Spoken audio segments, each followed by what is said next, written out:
at isang mainit na pagbati sa lahat ng tapat na tagapakinig ng Dear Papa Dudut. Itago nyo na lang mga kowa sa pangalang Glenda, 26 years old at nagtatrabaho bilang operator sa isang electronics company. Ngayon pa lang ay sasabihin ko na sa inyo na isa akong tomboy. Ako yung uri ng tomboy na kilos lalaki, formang lalaki at goat with lalaki. Elementary pa lamang ako ay alam kung iba ako sa mga kalaro kong babae. Iba rin ang gusto ko pagdating sa pananamit at sa style ng buhok. Nung mag-high school nga ako, dito ko na mas nakilala pa ang sarili ko. Lalo na nung makapasok nga ako bilang isang valuable player sa varsity ng school namin. Dito ko rin unang naranasan na magkaroon ng karelasyong babay. Katimate ko siya at mag-best friends ang turingan namin hanggang sa inamin ko na sa kanya na hindi na lang isang kaibigan ang pantingin ko sa kanya. Inilihim namin Pokoy at Bea ang aming relasyon para na rin umiwas sa mapangusgang lipunan. Madami kaming pagsubok na pinagdaanan. Sa isang technical school ako nagpatuloy ng pag-aaral samantalang nag-college naman siya sa isang magandang university. At dito nang anti-unting nagkaroon ng problema ang relasyon namin. Naging masyado akong selosa dahil ipinararamdam niya sa akin na okay lang kahit na wala ako sa tabi niya. Hanggang sa lumalanangan ng lumala ang mga awayan namin at isang araw na ay napuno na kami pareho at natapos ang 6 na taong relasyon namin ng girlfriend ko. Sobrang nasaktan ako doon Pupay at Bea. Ilang beses din akong nakipagbalikan pero hindi na talaga mo workout. Sinubukan ko makipag-date pero ang hirap kumanap ng babaeng tanggap ako bilang ako. Minsan nga ay nawawalan na ako ng pag-asa. Siguro nga, totoo.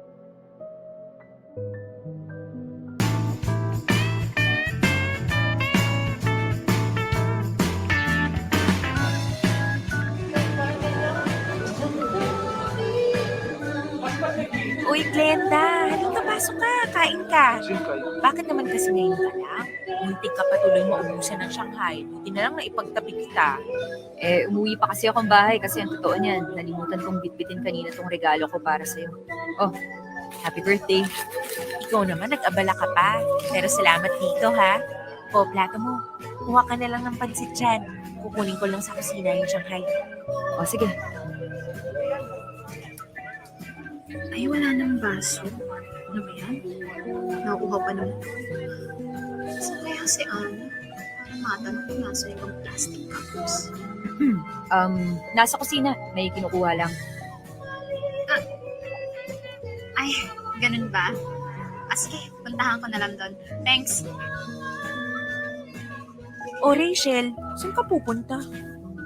Pupuntahan sana kita sa kusina kasi wala ka ng plastic cups dito sa mesa. Ay, ganun ba? Sige, maglalabas ako mamaya. O, Glenda, ito na yung Shanghai na tinabi ko para sa'yo. Salamat. Oy, Ana, sabi mo kanina ubos na yung Shanghai. Sana all pinagtatabi ng Shanghai. Baliw ka talaga. Gusto mo ba? Sa'yo na lang, oh. Ay nako, Glenda, huwag mo nang pansinin yung sinabi ni Rachel. Kanina pa yan talaga namapak ng Shanghai. Mapang-asar lang talaga yan. Oy, kahit mapang-asar ako, mabait naman ako, no? We, saan banda? Ang kulit mo talaga, Rachel. Di tuloy makapag-concentrate tong si Glenda sa pagkuha ng pagkain. Hindi, okay lang ako. Ikaw naman kasi, Ana. Kung pinapakilala mo sa akin yung kaibigan mo, edi sana ako muna bahala sa kanya habang busy kasi iba mong mga bisita. Oo na. Glenda, si Rachel, kababata ko yan. Mabait naman yan kahit maingay. Uy, hindi ako maingay ha. Sadyang masaya lang talaga akong kasama. Ano ka ba? Magka-federasyon talaga tayo. Ganito lang akong manamit. Pang babae yung suot ko, pero na-attract din ako sa kapwa ko babae. Kahit sa lalaki. Bye ka.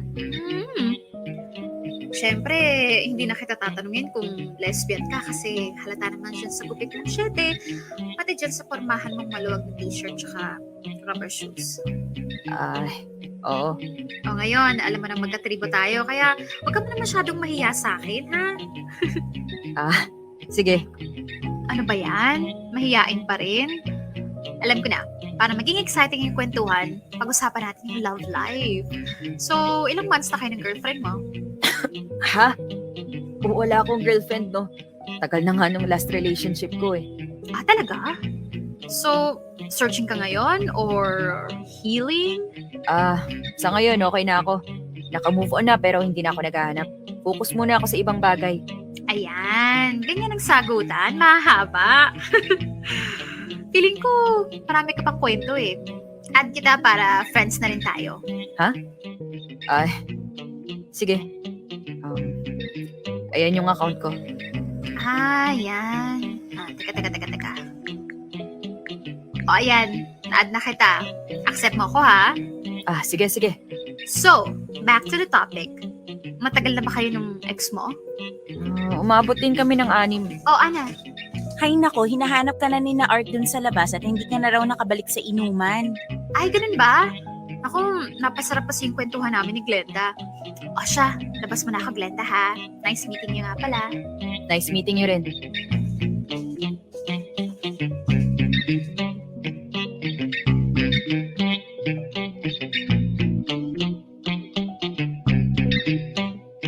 Year 2019 nang makilala ko Sir Rachel. Ang lakas ng gating niya at sobrang kakaiba. Siya po yung Teya. Ang daldal niya pero masaya naman siyang kasama. At sa totoo lang, maganda siya. Mahabang buhok, maling kinita ng katawan. Akala ko talaga ay straight siya kaya nagula ko nung sabihin niyang bisexual siya o nagkagusto sa lalaki at sa kapwa babay. Nag-ing mag-friends niya kami sa Facebook at nag-ing mag-getchat pa pero ilang linggo lang din na tumagal yon. Siguro na-bore siya sa akin kasi naman kung ganoong siya kadaldal at kamasayahin ganon naman ako kamahiyain hanggang sa naging taga-react na lang ako sa My Day at post niya sa Facebook. Mabilis na lumipas ang panahon at nagka-pandemic nga. Hanggang last year niya nakita ko sa post niya na naghahanap siya ng matitanhan na malapit sa lugar na inuupahan ko.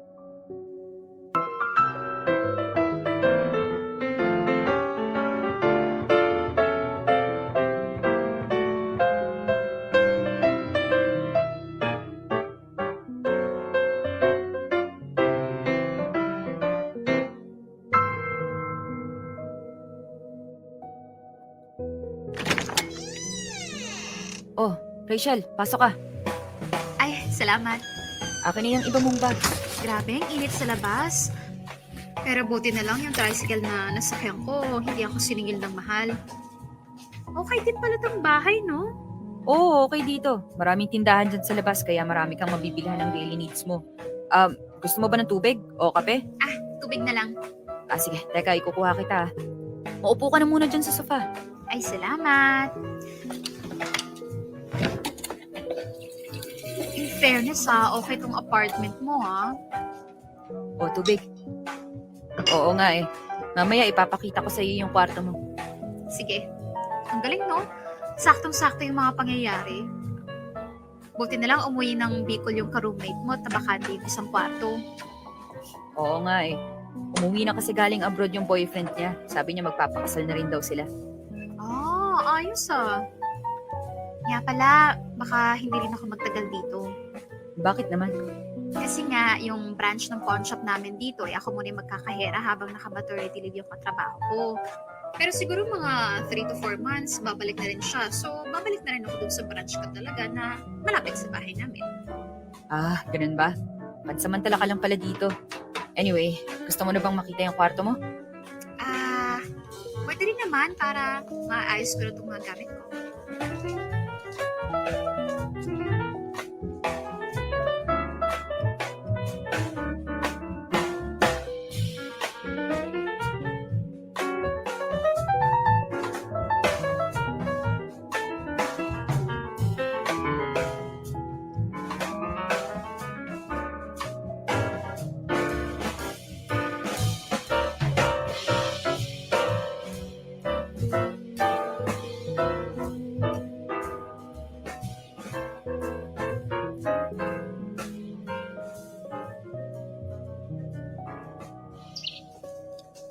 Wala sa'yo. Sige na nga. Ayan, nilagyan na kita ng sinangag, tsaka ulam. Ito yung mainit mong tubig. Hindi ko kasi alam kung paano ka magtimpla ng kape mo eh. Sige, salamat. Ayos tong sinangag mo ah. Ang sarap ah. Talaga ba? Buti naman nagustuhan mo. Tamang-tama lang yung lasa ng bawang tsaka yung alat. Kaya siguro in love na in love sa'yo yung boyfriend mo kasi ang galing mo magluto. Anong boyfriend? Boyfriend, as in relasyon. Baliw! Alam ko ang ibig sabihin ng boyfriend. Ang ibig ko sabihin, anong boyfriend yung sinasabi mo dyan? Eh, wala naman akong karelasyon ngayon. Talaga ba? Akala ko kasi yung laging nagre-react sa post mo na nagbigay sa'yo nung pinost mong bouquet boyfriend mo. Teka. Ini-stalk mo ba yung account ko?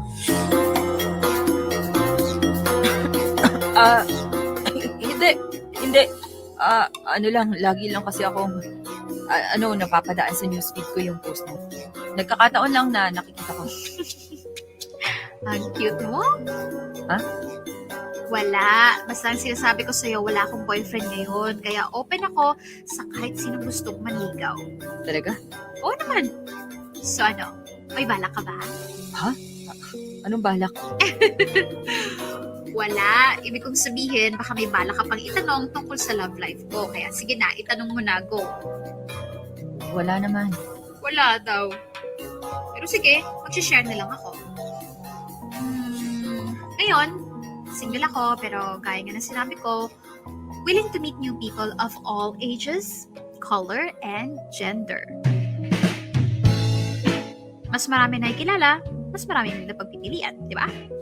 At siguro, kagaya mo, focus muna ako sa pamilya ko. Ngayon kasi ako yung breadwinner eh. Talaga? Nagsarado kasi yung pinagtatrabuhan ni Papa na factory simula nga nung nagka-pandemic.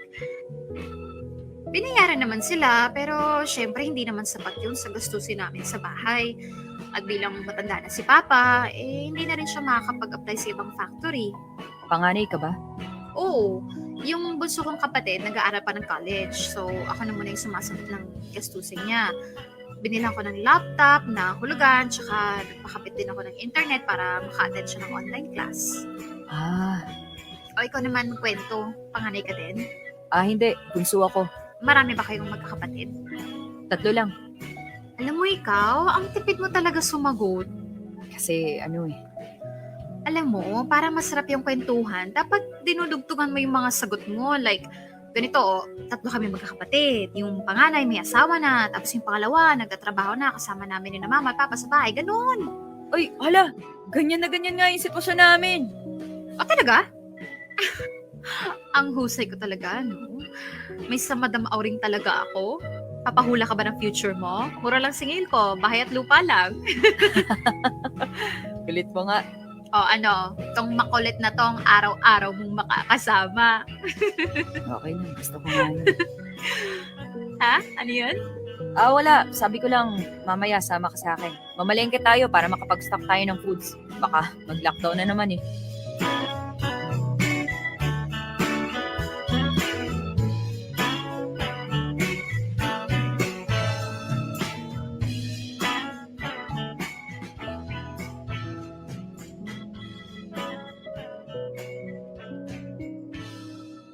Paglipas ng mga araw ay ang mga kakabuhay ng Job.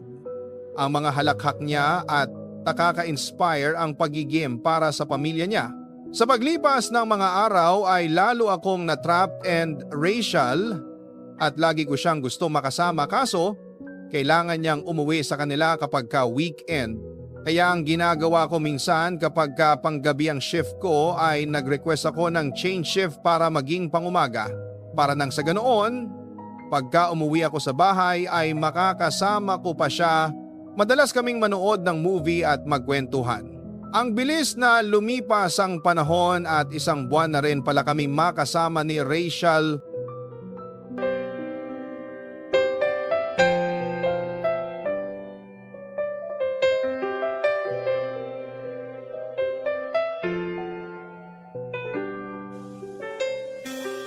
Glenda? Glenda?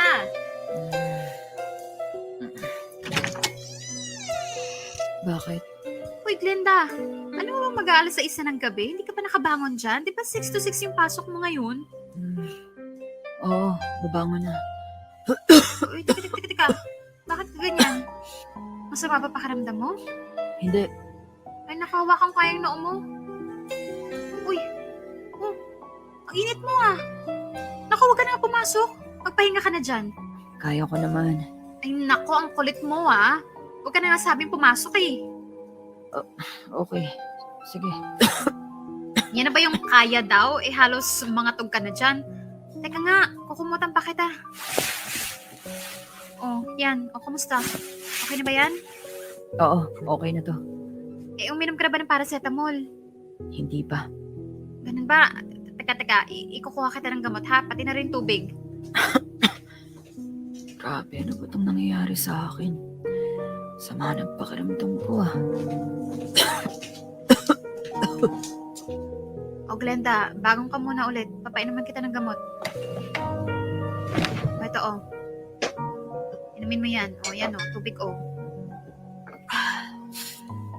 Salamat, Rachel ah. Wala yun. Ano ka ba? Magpahinga ka lang dyan. Tapos magluluto ako ng hapunan natin ha. Magsisinigang ako para may mainit kang sabaw. Wag na, mapapagod ka lang eh. Kararating mo lang sa trabaho tapos aasikasuhin mo pa ako. Magpahinga ka na lang muna. Ano ka ba? Okay nga lang yun. Nag-aalala rin kasi ako eh. Baka mamaya hindi pala simpleng lagnat to. Baka sintomas na to ng COVID tapos lapit ka pa ng lapit sa akin. Huwag kang mag-isip ng ganyan. Hindi naman siguro COVID yan. Feeling ko nilalagnat ka kasi naambunan ka kahapon. Malay mo, nalamigan ka kaya nagkaganyan ka. Basta ipahinga mo na lang yan ha. Bukas wala na yan. Eh paano nga kung hindi to simpleng lagnat? Paano kung COVID tapos nahawa ka? Kung COVID man yan, eh ganun pa rin naman yung dapat mong gawin. Dapat mo pa rin yung ipahinga kasi wala naman talagang gamot para dun. Tsaka ano bang gusto mong gawin ko ha? Iwasan kita, pabayaan kita. Eh kasi baka... Ay naku Glenda, tigil-tigilan mo nga yan. Ang mabuti pa ang makinig ka sa sinasabi ko. Magpahinga ka dyan at ako na ang bahala sa lahat.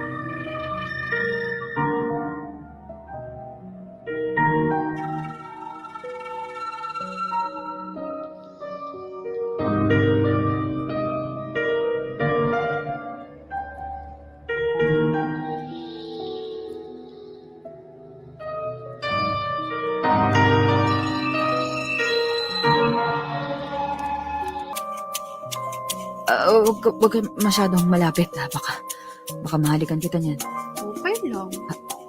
Ha?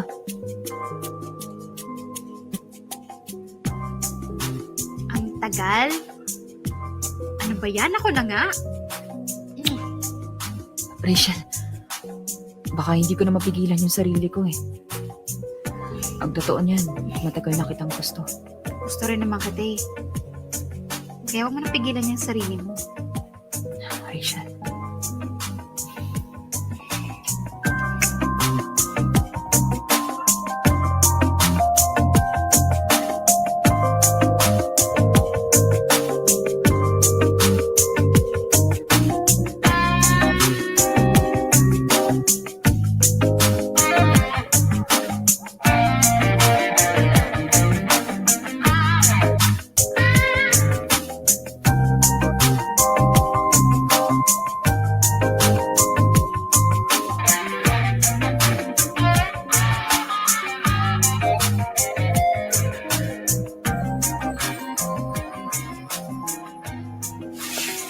Ang ganda-ganda mo talaga. I love you. Mulera ka talaga. Bangon na nga at magluto na tayo ng hapunan. Teka, Rachel. Sabi ko, I love you. Hindi mo ba yun sasagutin? Glenda, alam mo, para sa akin special ka. At gusto ko yung meron tayo. Hindi mo ba nagustuhan yung nangyari sa atin? May mali ba akong nagawa? Wala kang maling nagawa at gusto ko rin yung nangyari sa atin. Ang sa akin lang, i-enjoy na lang muna natin yung company ng isa't isa.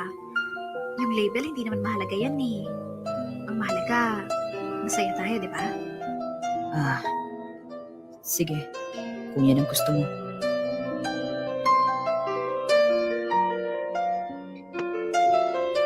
Sige, kung yan ang gusto nyo. Nung mga oras na yon, Popoy and Paya ay tilanggap ko nalaman kung anong sinasabi ni Rachel kahit sa totoo lang ay medyo masakit yon para sa akin. Mahal ko na siya. Tapos sasabihin niya nga yung you enjoy lang namin kung anong meron kami. Ang sakit nun. Pianong sumunod na araw ay sinubukan kong makipag-chat sa ibang babae. Pati na rin doon sa crush ko, nakatrabaho ko, akala ko makakaiwas ako kay Rachel tuwing uwi ako at makikita ko siya, bumabalik na naman yung pag-agusto ko sa kanya. Hindi ko siya matiis kapag kinukulit.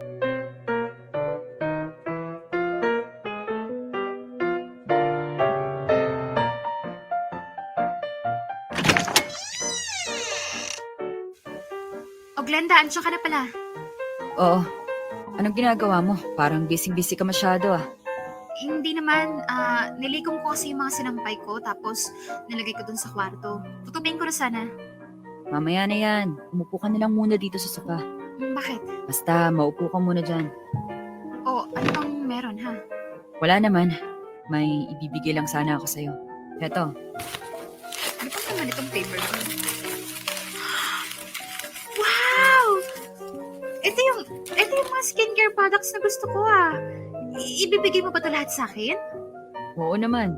Nakita ko kasi nung isang araw na naka-add to cart yan sa phone mo. Oo nga Ang tagal na nga niya nandun kaso hindi ko ma-check out kasi 'di ba kinailangan ko magpadala ng pera sa amin. Alam ko. Kaya nga ang ginawa ko, ako nang umorder para sa'yo. Tapos sakto, dumating na ngayon. Grabe, sobrang thank you talaga dito. Ang sarap mo namang mag-thank you. May kiss pang kasama. Siyempre, para mawili ka magbigay. Oo na. O siya, eto pa. Hoy, joke lang. Baka naman sabihin mo napaka-materialistic ko masyado. Hindi no. Bigay ko talaga yan para sa'yo. Sige na, buksan mo na.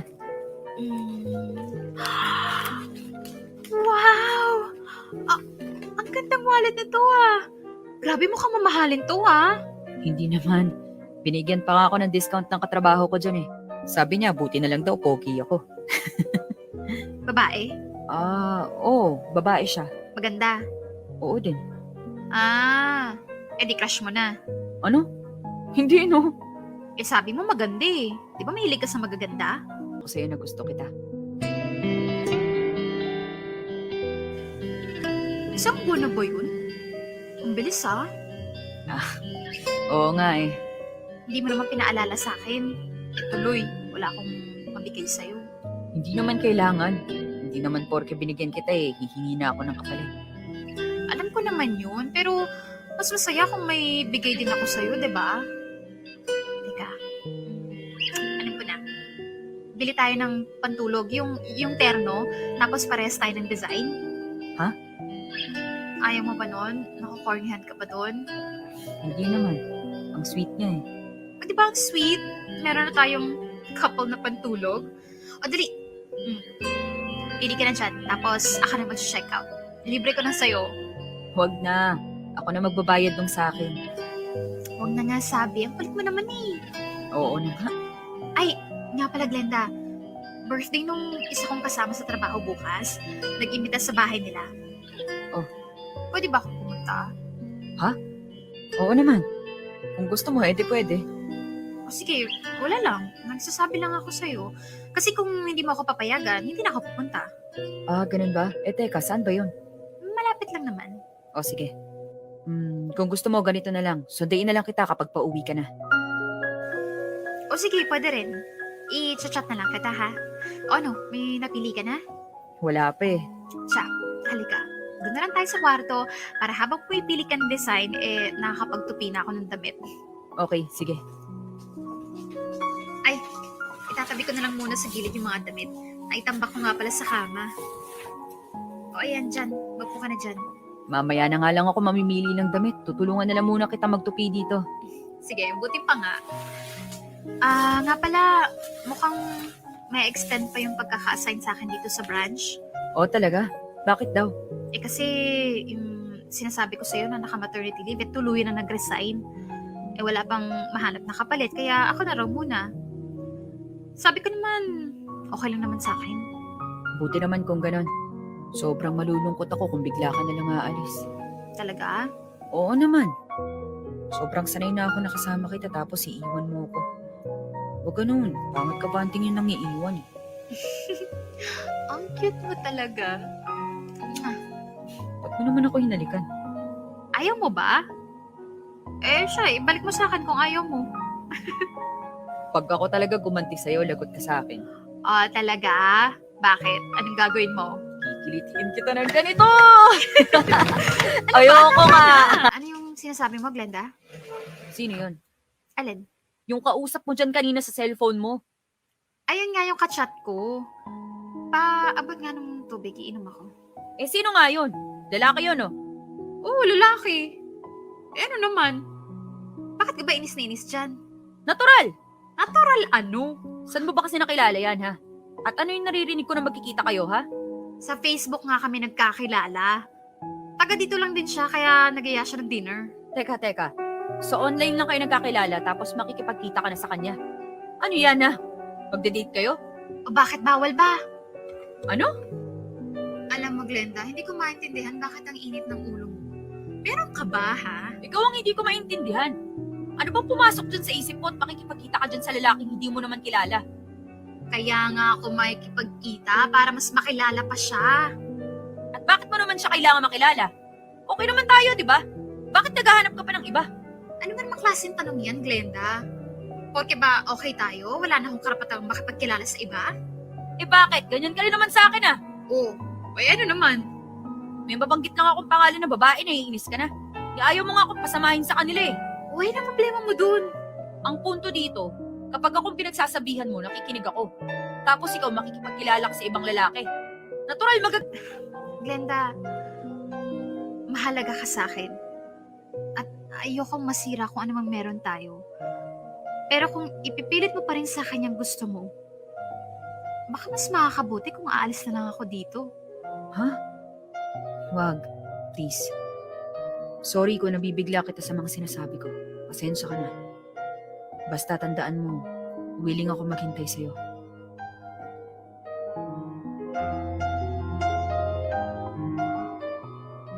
Iwiling ako makintay siyo. Popoy at Day, ang hirap talaga ng relasyon, walang label sa totoo lang. Kung gaano kalabo si Rachel, gaano naman ako katanga.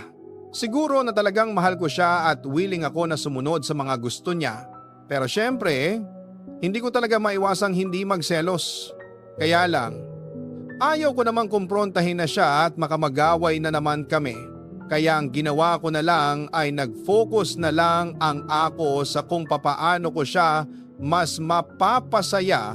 Naisip ko na kung mararamdaman niya na masaya naman siya sa kaya na at sa kung papaano ko siya itinatrato ay hindi na siya maghahanapan ng iba. Kaya lang, Popoy at Paya, parang kulang pa rin ang lahat ng efforts ko. Kasi palagi ko na siyang napapansing may kausap na iba sa telepono. Minsan sobrang gabi na rin niyang kung umuik kapag dinatanong ko naman siya sa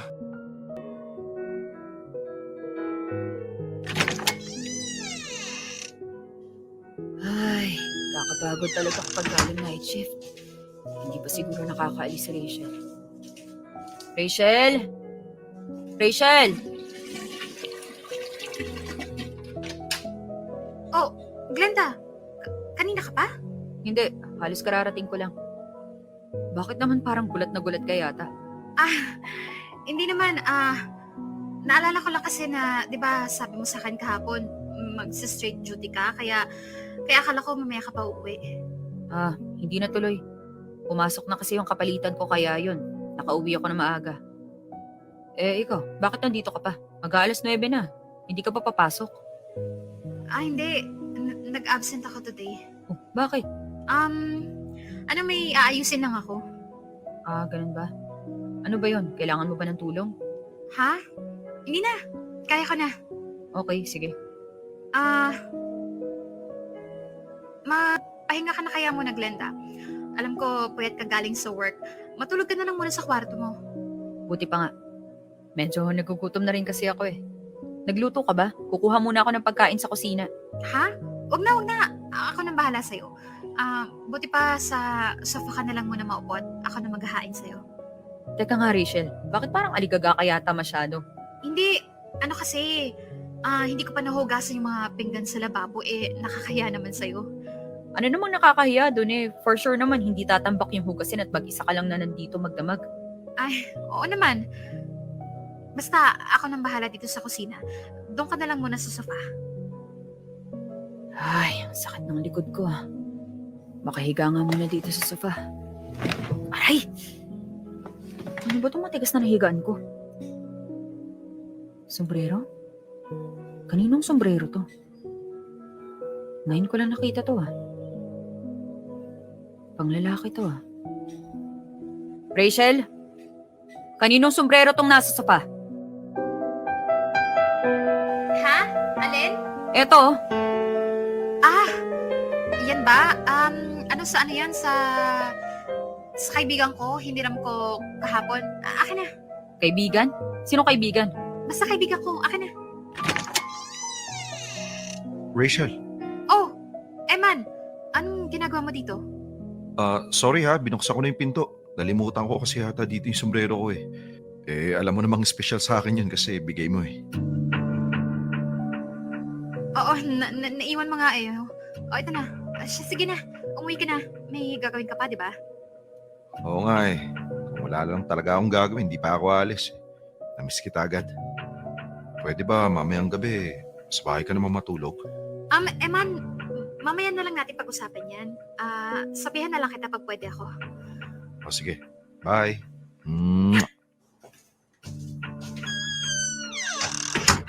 So Rachel, sino yung lalaking yun? Si Eman, Sinong Eman? kaibigan ko, bakit? Kaibigan mo? Pero naghahalikan kayo.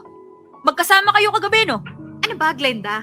Ayan ka na naman, Ano ba talagang trip mo, ha, Rachel? Ilan ba kaming kaibigan mo na pinagsasabay-sabay mong ikama? Ang kapal ng mukha mo. Ano karapatan mong paratangan ako ng ganyan, ha? Totoo naman, di ba? Ang kapal na mukha mong gumawa ng kabastusan dito. Dito pa talaga sa tinitirhan ko. Huwag kang magsalita na parang bahay mo to dahil nangungupahan ka lang din. Tsaka ano bang pake mo kung may papuntahin akong bisita dito, ha? Dapat ba lahat ipagpaalam ko sa'yo, ha? Rachel, ano ba talaga ako sa'yo, ha? Ano ba talagang ginawa ko sa'yong mali para saktan mo ako ng harap-harapan? Una sa lahat, Glenda, hindi kita sinasaktan. Ikaw dyan yung bigla nalang nagsisigaw at nagagalit porket may nakita kang lalaki na kausap ko. Rachel, hindi lang basta pag-uusap yung ginawa nyo.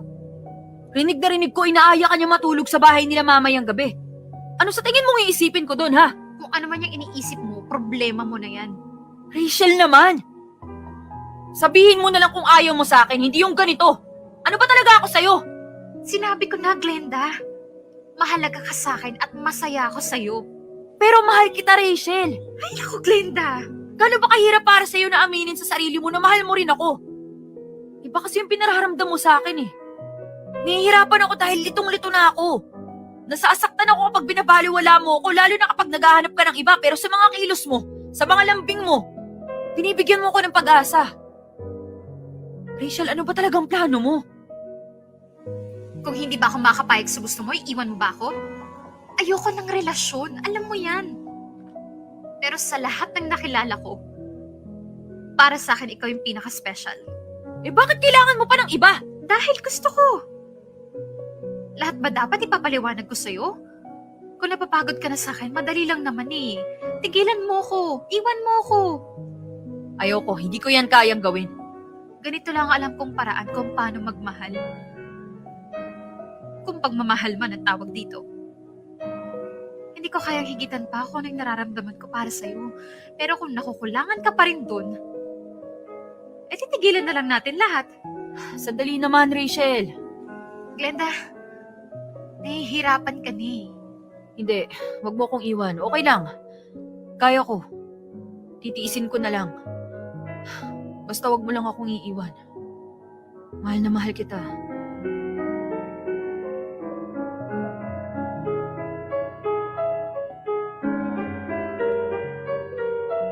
Magandang umaga at isang mainit na pagbati sa lahat ng tapat na tagapakinig ng Dear Papa Dudut. Ako ang Krisa. 32 years old at natatrabaho bilang teacher. Naalala ko pa nung kinakuha ko ang course na education, sabi ng mga kamag-anak ko wag royon ang kungin ko. At makatumandang dalaga daw ako, motik nga ako maniwala sa kanila. Lalo na nang nag-break kami ng una kong boyfriend ng college. Pero 4 years after kong makagraduate, nakilala ko si Gerald. Ano ang iniiwasan niya sa akin? At mula noon hanggang ngayon hindi ako nagsisisi na sinagot ko siya. 8 years na ang relasyon namin at sa loob ng mahabang panahon na yon, Na lang po muna pakainin nyo. Usap po muna kami ni Krisa. Tara babe, doon muna tayo sa kwarto. Wala naman kasi akong choice eh. Walang pera si na kuya. Wala namang pabayaan ko siya doon sa presinto, di ba? Oo nga. Pero babe naman, ikaw na lang ba lagi? Ewan ko, hindi ko alam. Sakit na nga ng ulo ko eh. Nainis na rin ako eh. Pero ano ba magagawa ko? Sige na. Sorry na kung may nasabi man akong masama. Magpahinga ka na lang muna. Saka na lang natin to pag-usapan. Alam kong pagod na pagod ka na rin. Matutulog na lang muna ako.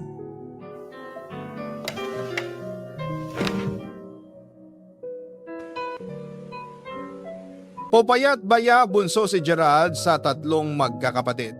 Sa kanilang tatlo, siya ang may tinakamaayos na trabaho bilang empleyado sa bangko. Okay naman sanang lahat. Kaso nito nagta-pandemic, sunod-sunod ang pangyayari sa pamilya nila. Ang panganay kasi na lang si Kuya Gary ay ng babae kaya iniwan na ng asawa. Simula nun mas naging lulong ito sa alak. At dahil nga iniwan siya ng asawa niya, doon na ulit siya tumira sa bahay na magulang nila. Si Ate Susie naman isang single mother. Online selling ang pinakukunan niya ng kita ngayon pero sapat lang para sa gastusin niya at ng anak niyang Sela. Medyo marupok si Ate Susie pagdating sa pag-ibig kaya madalas na iiwan at naluloko. Sama-sama siya sa bahay at malaking porsyon ng gastos nila sa araw-araw ay si Gerald ang sumasagot. Tricycle driver ang tatay niya pero naapektuhan din ang kabukayan simula nung pandemic. Sa totoo lang medyo naihirapan ako sa setup ng boyfriend kong ayon. Kasi pakaramdam ko, pasan niya yung buong pamilya niya. Gustuhin ko man siyang pagsabihan pero minsan pinitili ko na lang siyang intindihin. Kasi after all, pamilya niya pa rin yun at hindi niya pa rin pwede ang pabayaan.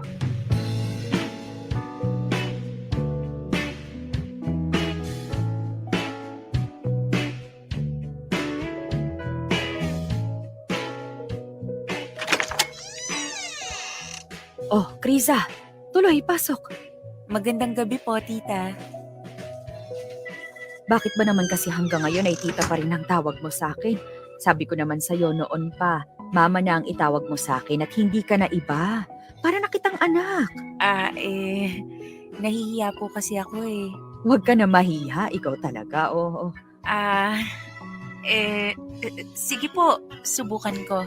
Nga po pala, may dala po akong breaded pork chop dito. Salamat ha, nag-abala ka pa. O siya, maupo ka na dyan at tatapusin ko lang itong niluluto kong hapunan.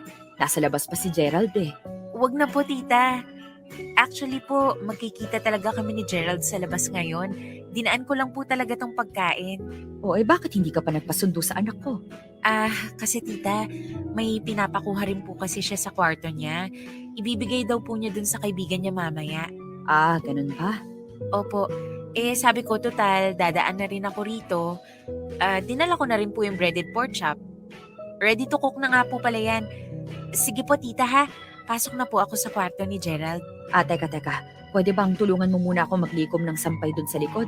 Para yung tuyong damit ni Gerald, mailagay mo na rin sa kwarto niya. Sige po.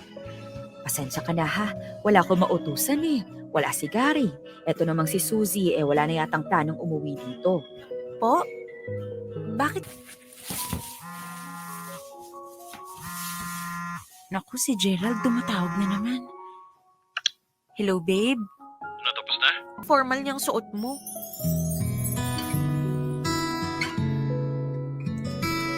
Teka ha, pagsalitain mo muna ako. Eh kasi naman, ano ba kasing nangyayari dito? There are times when I just want to look at your face. For the past 8 years ng buhay ko, ang daming nagbago.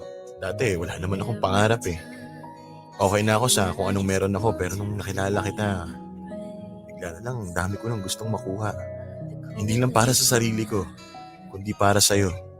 Para sa atin. Corny to, pero ikaw ang flashlight ko.